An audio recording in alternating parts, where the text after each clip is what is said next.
Welcome everybody to a session on strategic feedback and evidence-informed school improvement. My name is Ernest Genevs. I'm a co-founder of Edurio, and I'm joined today by Iman Tanigal who's our education expert, and she has written the guide on evidence-informed school improvement for us.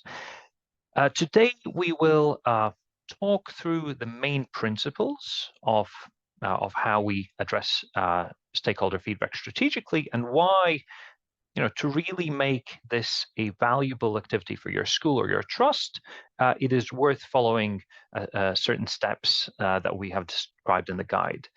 I'll start with summarizing the need a little bit, and then we'll go through the guide, and Imanta will lead on that part, whereas I will chip in occasionally with some very practical tips based on what we have seen in the work with our customers. Now, just a little bit of context. I recognize a lot of the names in the call, but in case you haven't worked with Edurio or know of Edurio, we are England's leading stakeholder feedback research organization. We work with over 200 trusts and 2,000 schools in England, but also internationally, on managing stakeholder feedback. So we work with pupil, parent, and staff feedback. We regularly publish research, and all of the research is available for free online. So we publish our national staff retention data set, pupil well-being, parental engagement, and many other topics. So if you're interested in any of that, you can read all of that at home.edurio.com/insights. So that's a little bit about Edurio. As I mentioned, there's two questions we're going to be talking about today. First, why we need to get better at stakeholder voice as a sector, and then second, how do we do it well? So let's kick off with the idea of why we need to get better at this. When so we work with the Confederation of School Trusts with the National Trust CEO Survey, and we asked over 300 CEOs, do you measure stakeholder voice? Do you engage with pupils, parents, and staff members? And 99% of trusts said that they are already listening to parents, pupils, and staff. They're analyzing, gathering stakeholder voice. So we could say everybody's doing it, and so clearly, that's already an embedded practice. However, what we see is that just doing it, just asking questions, is only a very small part of the story, and is not enough to truly gather, truly have the impact that a good stakeholder voice strategy can have. And bearing in mind that the majority of trusts already do gather and analyze stakeholder feedback, some of the next charts were really surprising to us, and I think have an important point to say. So when we asked staff members, so our annual staff survey has about 50,000 staff members across England taking part, and we asked them, how often do you see that your feedback to the leadership has impact? And only about a third said that it always or often does. So a quarter say that it's never or rarely, and there's a whole bunch in the middle who are not sure. So staff members are saying that only a third are able to say that the feedback they give to the leadership has an impact. Why this is interesting is that the module of leadership dynamics, which this is a question within, has the highest correlation with staff retention. So staff members feeling heard and feeling understood and listened to and contributing to the school leadership strategy has a direct link with how likely they are to be considering resigning. So, considering that, there is a gap in staff members knowing that the feedback that they give has an impact. Now, is it different for other groups? Well, let's look at the parents, and remarkably similar. So when we ask them, how often do you see that your feedback has an impact? Also about a third, so 36% said that always or most of the time. And an even bigger proportion than for staff members said that rarely or never. So parents are also feeling that, we're giving the feedback, but it doesn't always have the impact that we hoped. For pupils, we asked a slightly different question. We asked, how valued do you think pupil opinion is in your school? And again, we see the magical third. So about a third, slightly more than a third, so 37%, feel that pupil opinion is very or quite valued. And similar proportions say that it's not.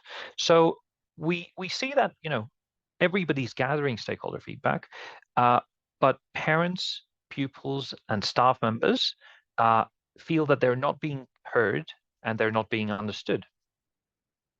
And I think the interesting point there is the question that we are asking. Remember, this is the question that correlates with parental engagement, it correlates with staff retention, with overall pupil well-being. And this question, how often do you see that your feedback to the school has an impact? It is not just about, do you see that your school gathers feedback, or do you have an opportunity to give feedback?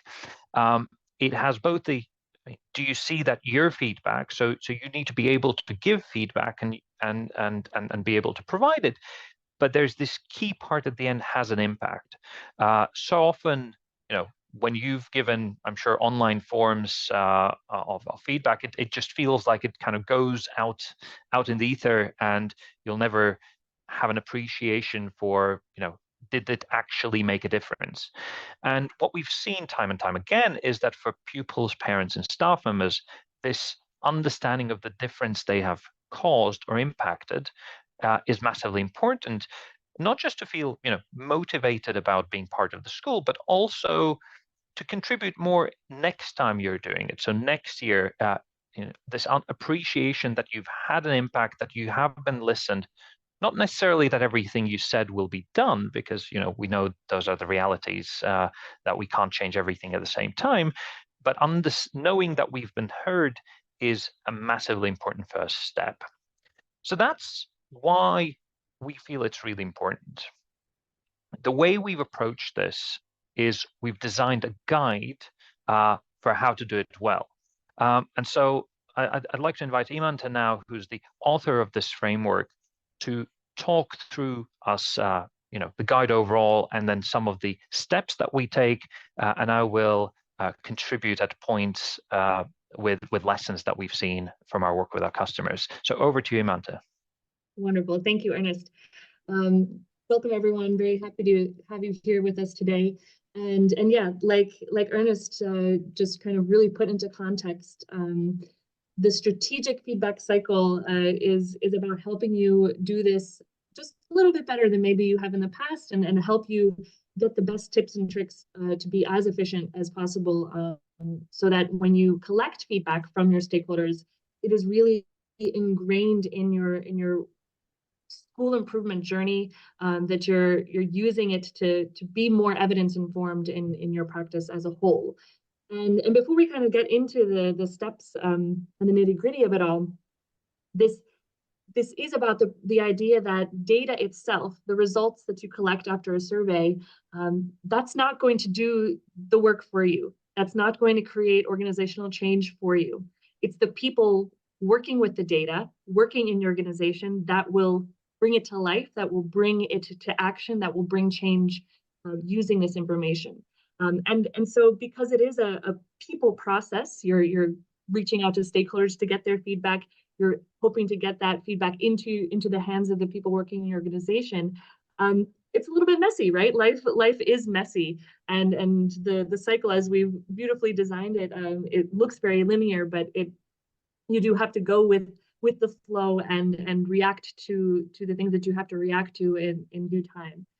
So as we go through the steps, reflect on what is that feedback culture in your organization currently. How do you personally react when you get feedback? Are you very open? Are you welcoming of that, or do you sometimes feel a little bit prickly when someone comes to you offering their feedback? And how does that look and work on the ground in your organization? Are there channels that people know how to give feedback freely? Is that a welcoming thing? Maybe in the past, people in your organization may have poor experiences with receiving feedback, and they view it as a threatening thing, and they're a little bit apprehensive of this cycle and going through it. So taking those things in mind and really taking into the context of the organization that you're working with will help you better get the things in place that you'll be most successful going through this. So let's jump right into the first step of setting goals. And as with any initiative that you take on in your school or trust, it's important to think about what you want to get out of it. And you know, like Ernest said, it's one thing to say that yes, we want to run surveys.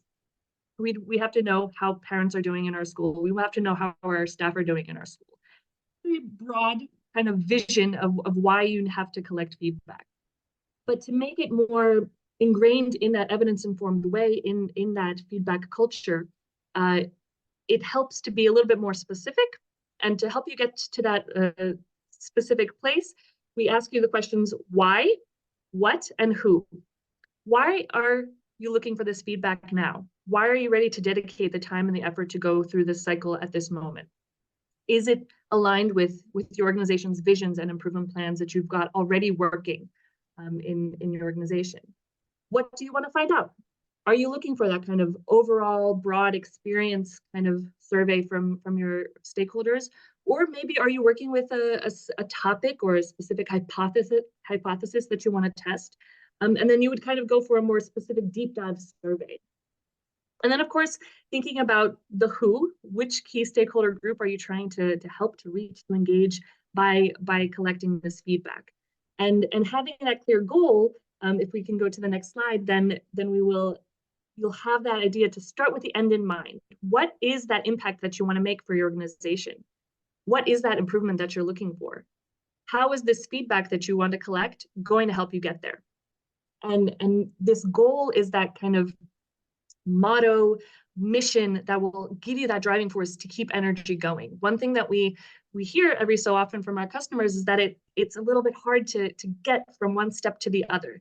You have that kind of big enthusiasm in the beginning, and then something drops off, or you're faced with some sort of roadblock.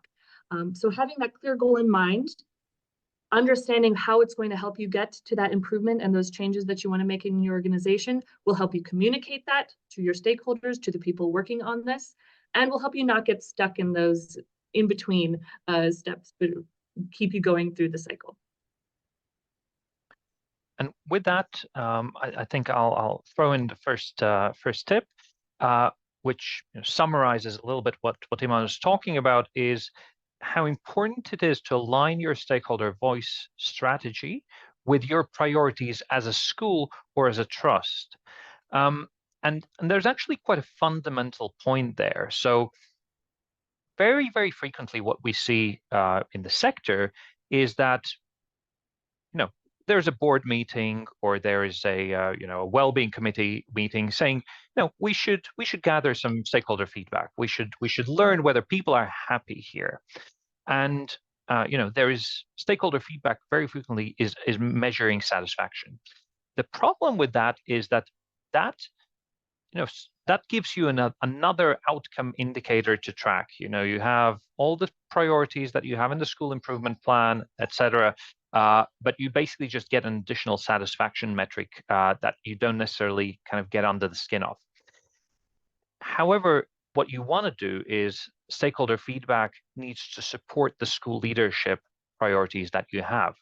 And so this is where the goal comes in really handy. You don't want to just ask generic questions of, are you happy? But you want to say, okay, so my school improvement plan this year is focused on these particular steps.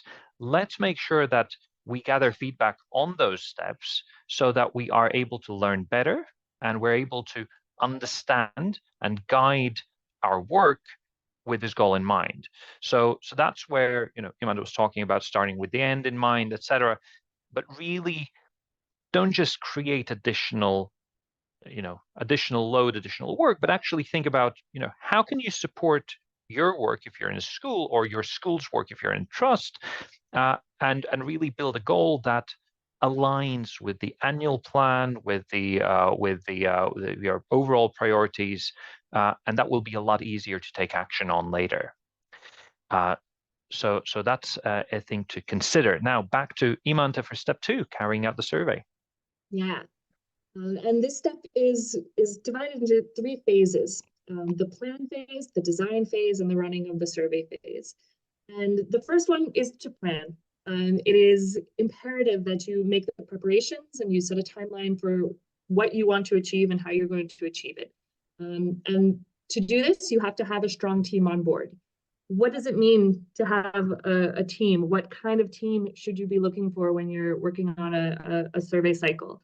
You need to have that kind of change maker person who is going to be leading the charge, who is enthusiastic about this, who's going to be able to communicate the goal clearly and effectively to the organization.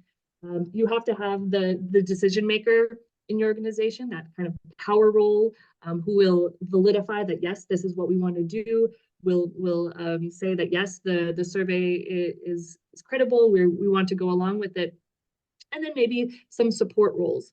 A representative of the stakeholder group that you want to kind of get involved and get their feedback along the way as you're planning things. Maybe you need some technical support as well.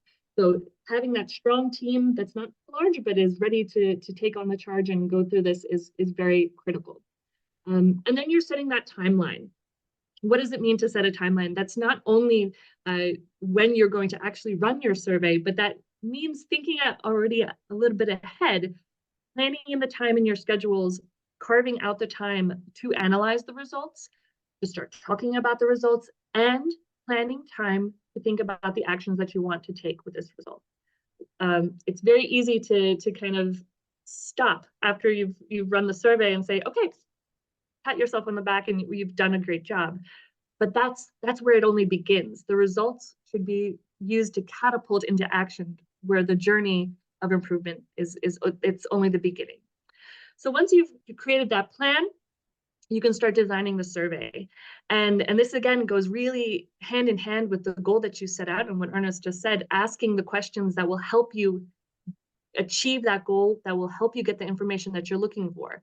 It's very easy when you're designing a survey to say, oh, that would be a good question to ask, or oh, I would love to ask that question. And in the end, your survey becomes very long. And that's a risky thing to have, because the length and the order that you set up your survey for respondents can create both a burden because it's too long. Respondents won't want to finish it.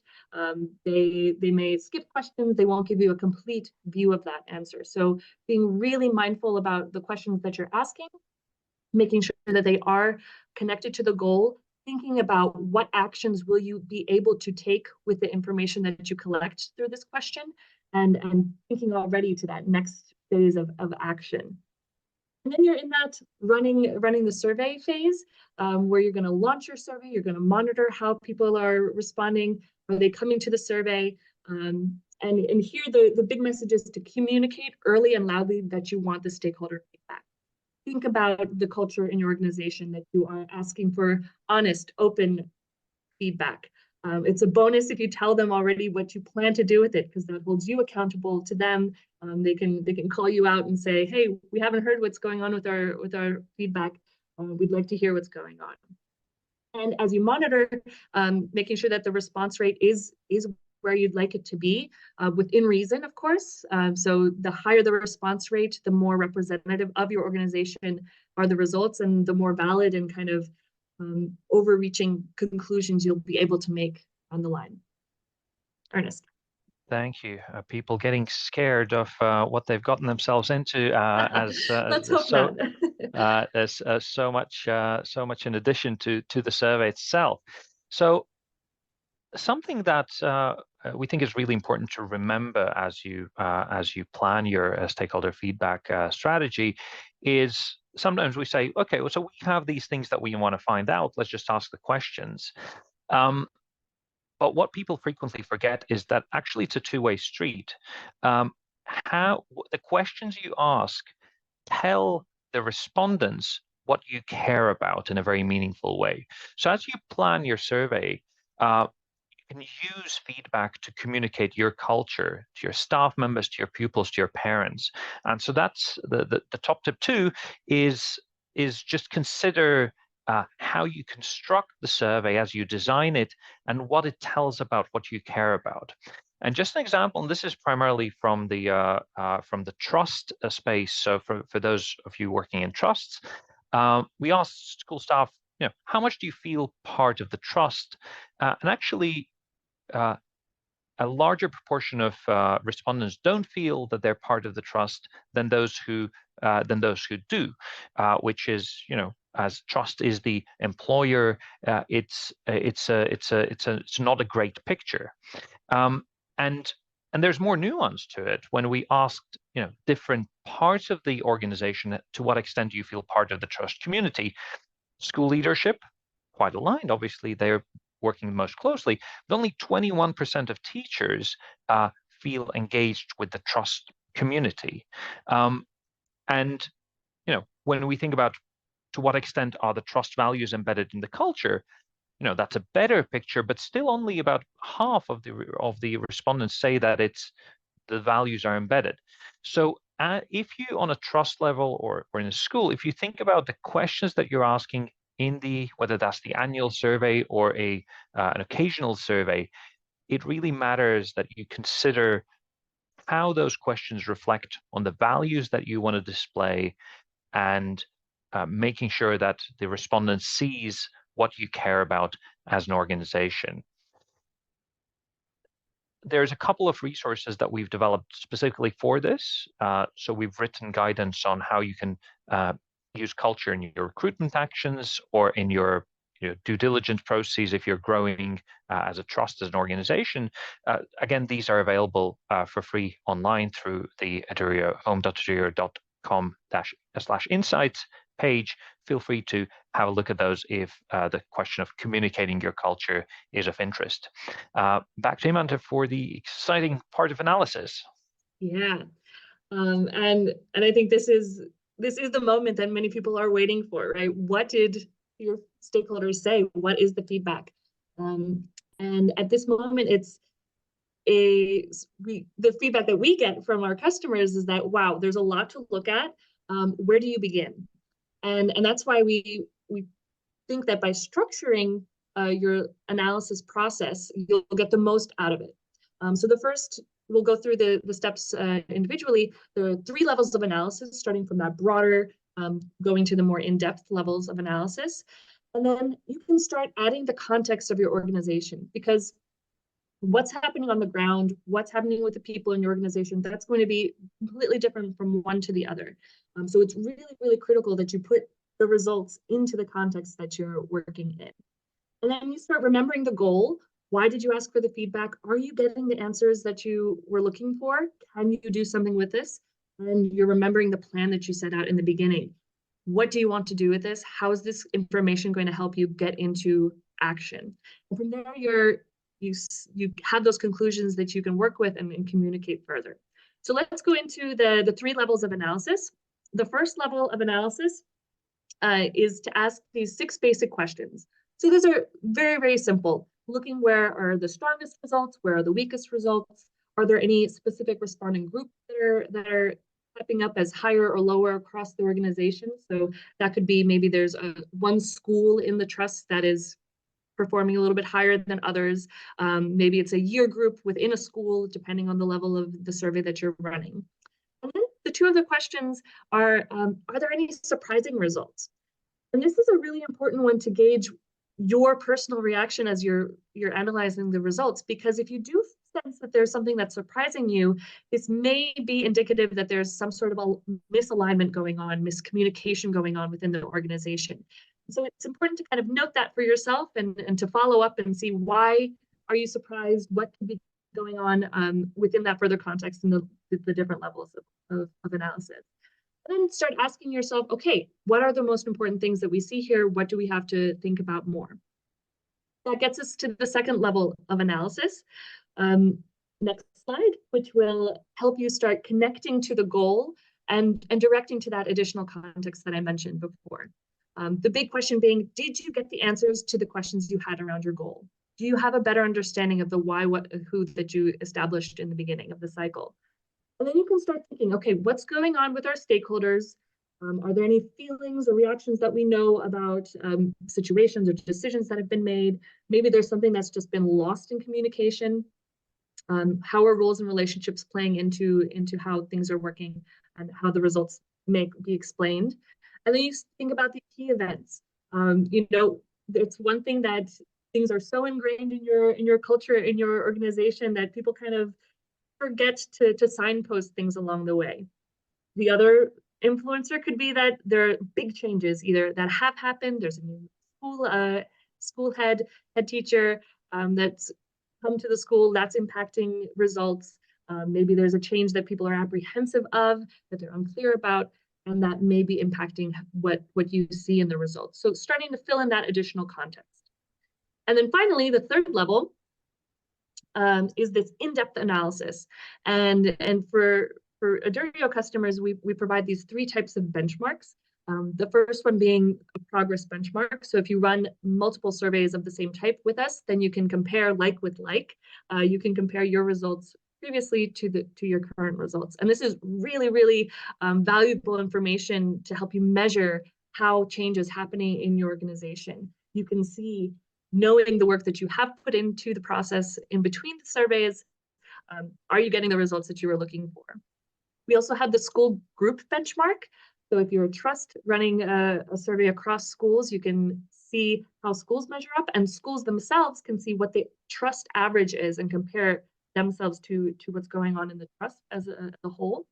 And then finally, the big one, the national benchmark, which helps you put your results into the larger context of all the schools and trusts that have participated in our Edurio surveys.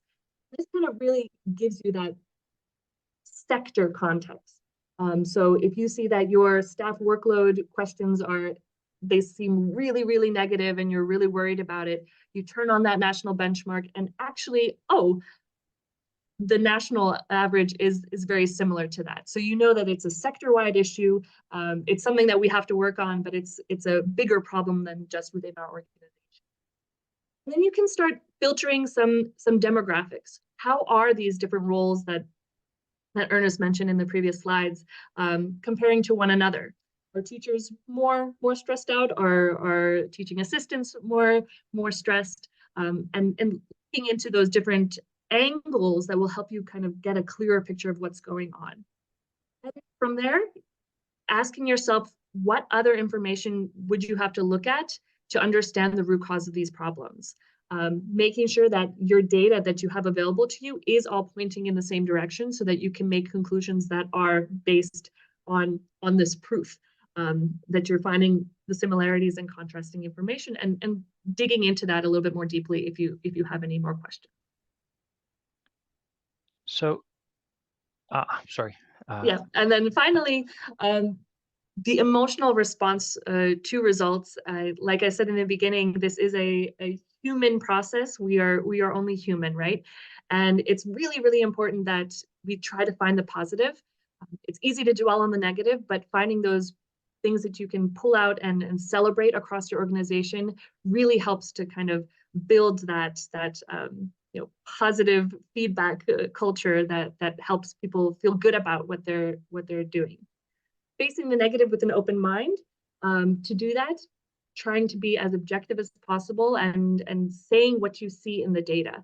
And that means not judging the data, not jumping to conclusions, not filling in the blanks too quickly, but really kind of just calling it for what it is, and then asking further questions if you have any that you want to clarify. And if at any moment you feel that you or people within your team are getting a little bit defensive or dismissive about the results, this is a really, really strong indicator that you may have to clarify some things that have happened along the way up until now. Check back on their feelings of the validity of the data. Has anything happened in the process or in the content that they may be unsure about? And help them connect with the goal that you set out in the beginning, and get them to that point where they feel comfortable and ready to move forward. Because if there is any of this dismissive behavior at this moment, it'll be really hard to get into that taking action and get everyone on board and with that unified kind of vision of where you're going to take the results going. Ernest. Thank you, man. To jump the gun there a little That's bit. okay. The I think the really important part of this previous section is appreciating that stakeholder feedback is a different data set than attainment or progress rate, etc. It primarily exists within context, and whether you work with Edurio or gather stakeholder feedback yourselves, finding these ways to build context are really, really important. And you know uh, here are a couple of examples from the Edurio work around the national and time period comparisons. But if you're working with Edurio, obviously you have access to the national benchmarks. But even if you're not, there are, either from the research that we publish or from other sources, you can have an idea of what the picture is nationally. So read the research and think about, how the questions that you're going to set align with what the main priorities are that we see nationally. Um, and massively important context is how you progress over time. So you have a diagnostic stage. You then have an intervention. You can ask questions about that intervention in particular, but you can also just ask the same diagnostic question and see what progress you're making. Now, education change is slow, so you're not going to be able to see, we did something and 3 months later, our risk of resigning is going to radically drop. It takes time, but we have seen that, change very directly coming from activities that trusts are taking. So make sure you seek that context both in the data that is available and the comparison over time. But in the sector of schools and trusts, the most important set of context is your colleagues. So people you work with, either people in different representing different year groups in the school or people within other schools in the trust, um, working with each other and looking at, so how are my results different to yours? Where do we see similarities? It's scary to work with others, not from your direct organization on stakeholder feedback, because that's something private to us. But if you can share the things where you're the strongest, share the things where you feel you need improvement, in a trust, if you can work with the other schools, or if you're a school, if you can find schools in your area that have asked ideally the same questions, that massively increases the value of insights that you can gain.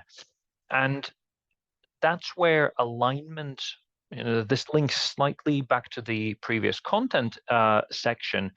The questions that you ask, if you can align them with, in a trust, if all the schools can ask the same questions, or if you're, again, a school, aligning them with schools that you have a relationship with, either through a teaching school hub or local authority, etc., you will gain that context that is possibly even more important than the raw scores themselves. So yeah, seek context wherever you can. Now the second point is also relevant to stakeholder feedback data in particular, is make sure you look deeper than the averages that you get. So the insight that we had there comes from a survey that we launched in 2021, and that's one of the most important pieces of research that we've had the opportunity to work on. Is we launched an equality, diversity, inclusion survey where we look at the recruitment stage, the on-the-job experience, and advancement opportunities for staff members, and then we ask also questions on their protected characteristics. And we try and understand, do people feel similar regardless of what background they come from? And when we first crunched the data, it was a really, really interesting set of insights. We asked, how confident are you that all staff are treated equally in your workplace? And 72% of the respondents gave a positive response, which is great. If we look at the average, as a trust, as a school, as a country, we're in a good place. However, when we looked at those comparisons by those groups, staff members with a disability were 13% less likely than non-disabled staff to say that all staff are treated equally. And let's remember that a lot of disabilities are not visible. So there's a group that don't feel as strongly about staff being treated equally as the leadership team. People from minority ethnic backgrounds have a 7% lower response than white British Irish respondents. Female respondents, 6% lower than male respondents. So we see these differences. And there's a really interesting one at the bottom there. Staff members in a leadership position are 88% likely to say that all staff are treated equally, whereas those not in a leadership position, 70%. So there's an 18% difference. And, that's very clearly, it's not about the leadership, lying or having some kind of delusions around the topic. It is that when you experience those policies that you've introduced, all the planning that you've done, etc., that you've put in the work for this. However, that may not always be visible to all staff. And so this communication, if you haven't communicated what you're doing, how that is impacting your work, then from the perspective of staff members, that is not evident and they don't feel treated equally. And so appreciating that stakeholder feedback is a sense of perception, and somebody saying something doesn't necessarily say that there's an objective inequality in your work as a leader.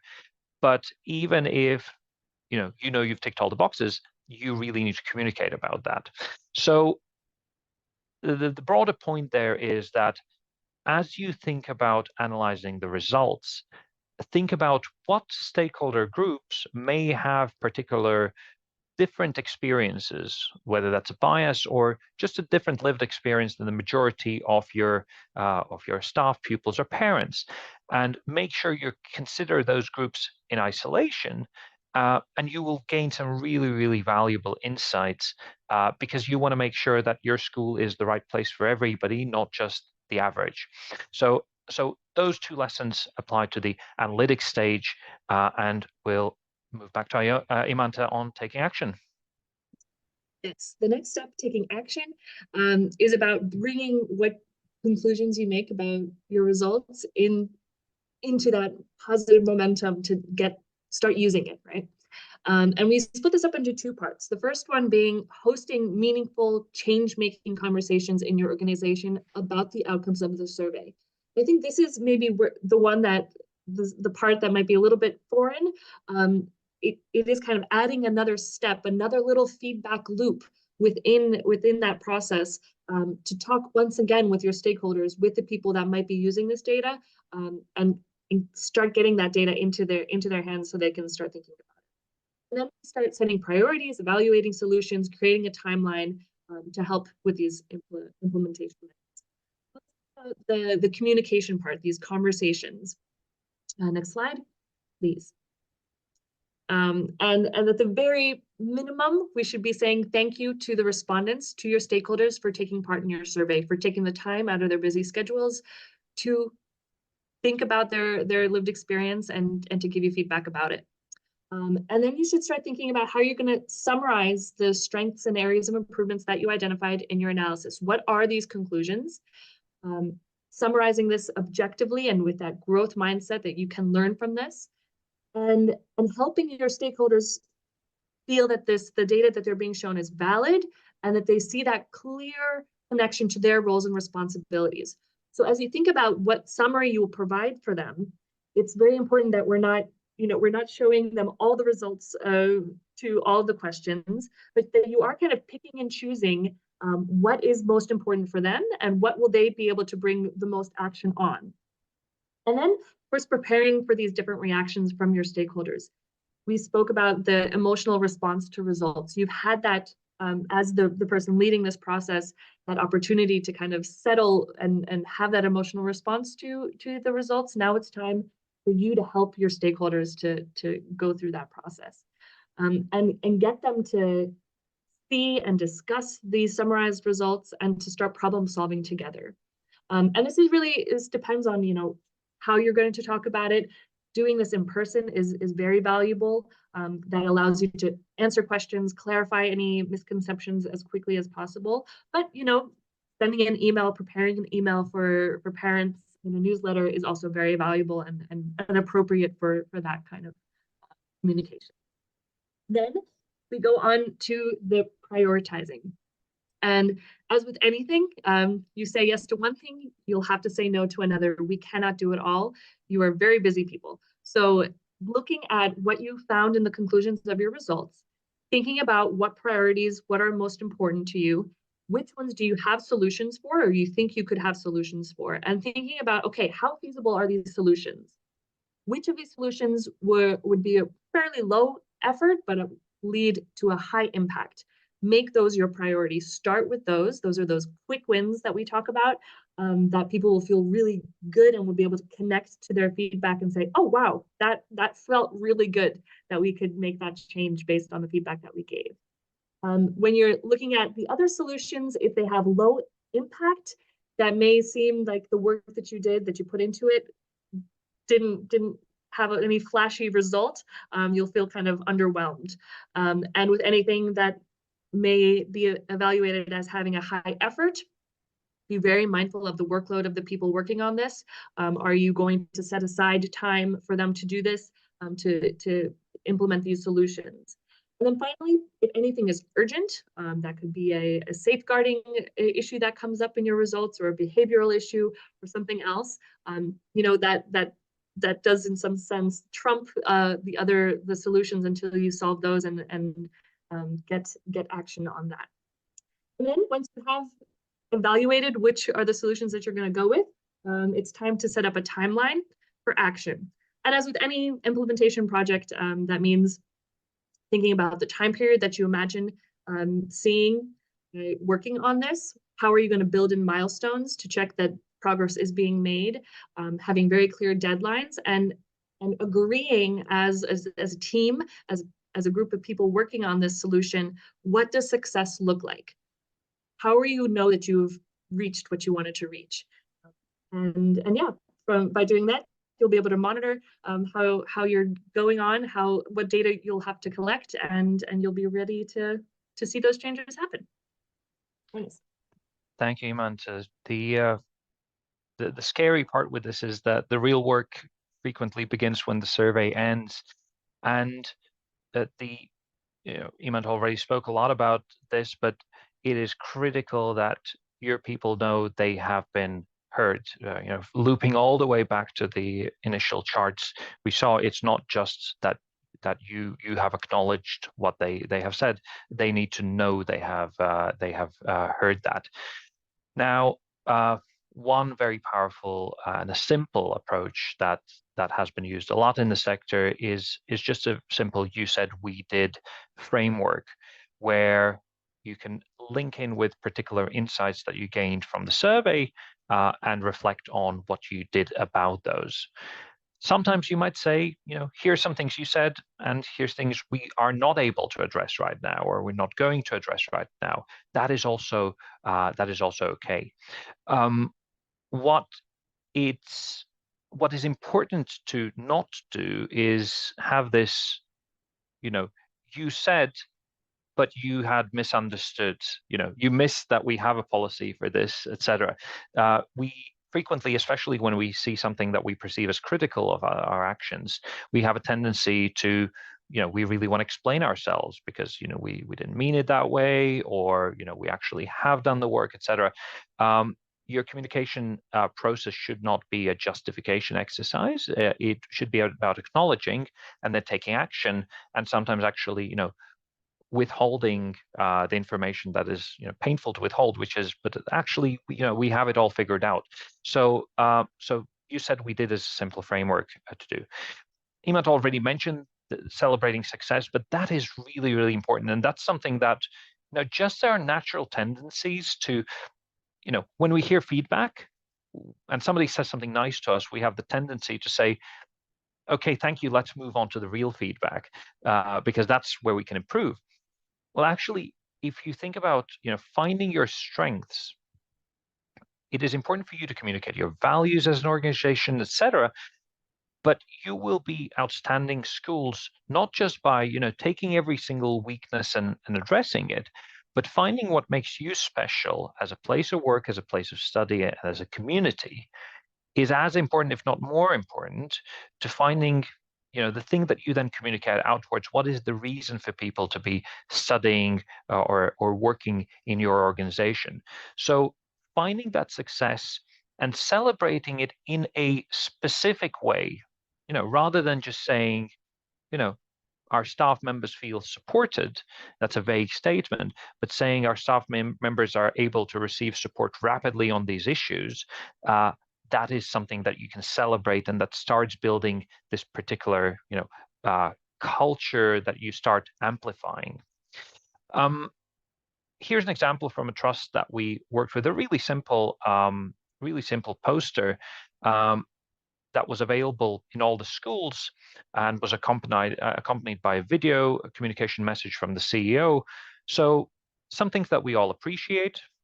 Here's our areas of strength. I've split this over a few slides just so you can read it. This was done during the pandemic, so some outcomes that we've seen on a particular topic that is relevant to all staff members. Then elements responding to the overall trust, so how that links with the values, and sharing additional areas for development and very concrete next steps.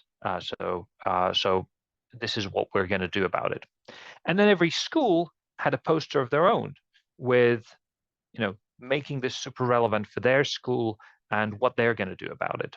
So ways like this are a really helpful way to then engage that your staff feel heard and appreciated, and also will engage more next time.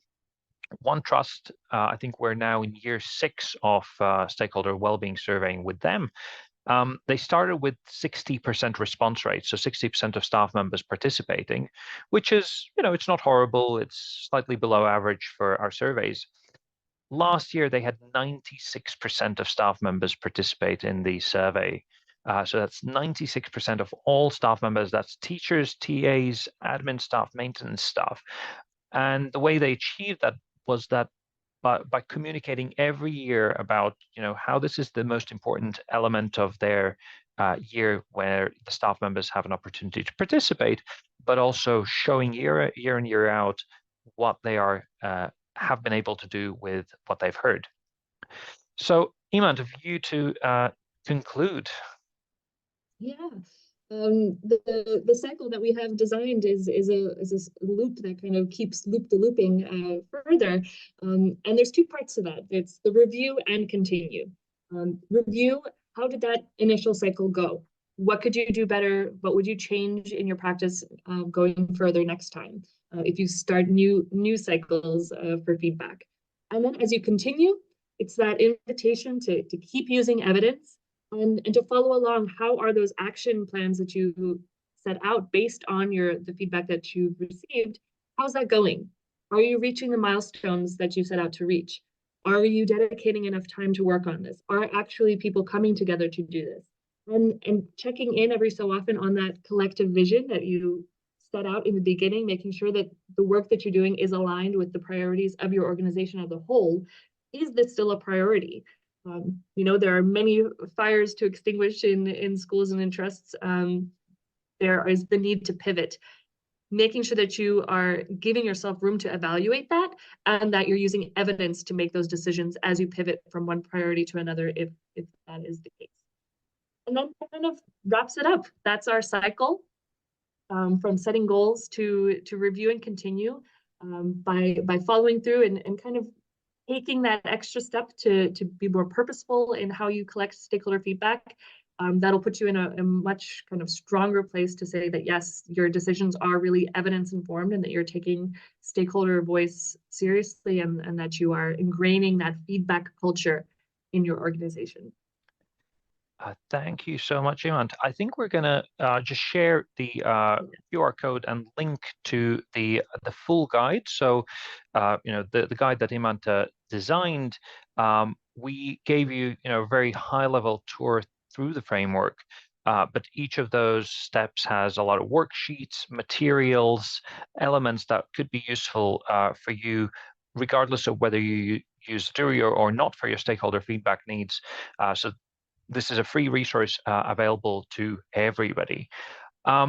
With that, we will conclude this part of the presentation.